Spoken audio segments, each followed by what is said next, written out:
The Federal Labor Party. Labor is torn, and frontbencher Joel Fitzgibbon has just made it worse.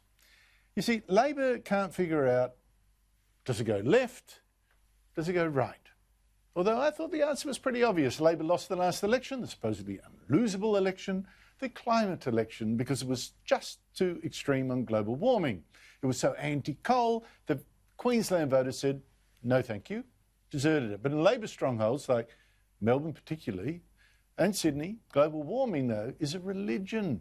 So how does Labor appeal to voters in Queensland, but also Victoria and New South Wales, to the bush and to the cities? Now, Joel Fitzgibbon, who's of Labor right, and in a coal mining electorate, now says, well, maybe it can't appeal to both. Well, not if it stays so committed under Leader Anthony Albanese to global warming. I do fear that it won't be in my time, but the party might end up splitting. So I don't want that to happen. I hope it's unlikely, but I just don't know how we reconcile the difficulty of being all things to people in Batman in Melbourne, and another thing to a group of people living in central Queensland. You see the Liberal Party trying to track back to the centre, stealing off Labor's blue-collar base, and the Labor Party drifting to the left with an almost obsessive focus on issues like climate change.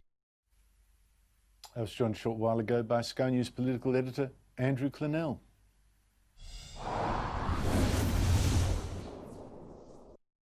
Andrew Clennell, thank you so much for your time. So Joel Fitzgibbon thinks that the party could split, although albeit not in his lifetime. How serious is that analysis, do you think?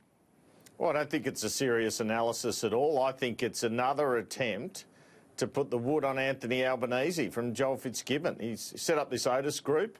He says they need to go more right-wing on energy and speak more to regional Australia. He's determined to take Albanese there, and I think if he doesn't get there, he'll start supporting someone else other than Albanese. I pressed him on this earlier. Have a listen. Because it really looks like with these continuing utterances, and there've been a few now, that you're effectively holding a gun to the head of Anthony Albanese, trying to force him and others to move to the right on policy and on energy policy in particular. I spend every waking hour every day, Andrew, focused on one thing in political terms, and that is ensuring that Labor wins the next election and that Anthony Albanese becomes the next Prime Minister. If Anthony Albanese fell under the proverbial political bus, who do you think would be the best alternative leader at the moment? Well, that's about as hypothetical as it gets, Andrew. I'm not answering that question. I mean, I'm not going to answer that question. Do you have an interest in the job? Well, the Labor Party is fortunate. It has an abundance of talent on its front bench. In fact, I'd match our front bench against the government's front bench any day of the week. But Anthony Albanese will lead us to the next election. Andrew, I tend to agree with you. This is more an attempt to pressure Anthony Albanese and moving more to the right and not being so extreme on global warming issues. The party's not going to split, and yet there are real tensions in the party nevertheless, are there not? Yeah, well, Tanya Plibersek tweeted straight away criticising him. She did that last time I interviewed Joel Fitzgibbon, and he was attacking the Labor Environment Action Network. She's obviously from the left, but people like Christina Keneally from the right are on her side. So there's a palpable split there. It's something Albanese's got to manage, but I guess the other thing he just needs to do, Albanese, is improve his performance. He's not performing that great. I know it's not that easy in a pandemic. Scott Morrison gets so much airtime. But there's just something lacking in Anthony Albanese at the moment. He hasn't got that real fire in the belly, and it allows people like Joel Fitzgibbon to get up, and even Bill Shorten and Jim Chalmers, who's on a listening tour of central Queensland, ground they need to win back. And then people sort of start looking back at Albo and seeing how he's going. So there are problems there. These problems are always poll-driven. That's how it works. You know, people in the opposition, they're never happy with the leader most of the time, but if you're doing OK in the polls, they'll give you a leave pass. If they see a situation where Labor not only won't be in the game but will be losing seats at the election, that's when they might panic. And I do think this is a clear signal from Joel Fitzgibbon. There have been a few of them now, but they do anger some of his colleagues, these comments. Yeah, I think the listening tour of Jim Chalmers, the Shadow Treasurer, is very interesting. Young man, ambitious man, touted by some as a future leader. Not sure has made much of a mark in the Parliament this year, but still giving big speeches and having them leaked in advance as well to the papers this morning. So he's clearly trying to put his mark there, but still sticking to the global warming script. But I have to say, it all comes down to whether Anthony Albanese has left a vacuum there. What is going wrong with his performance, do you think? I think he waffles a bit. I think he's got a bit of a Kim Beazley problem. He's likeable. Lots of people like Anthony Albanese.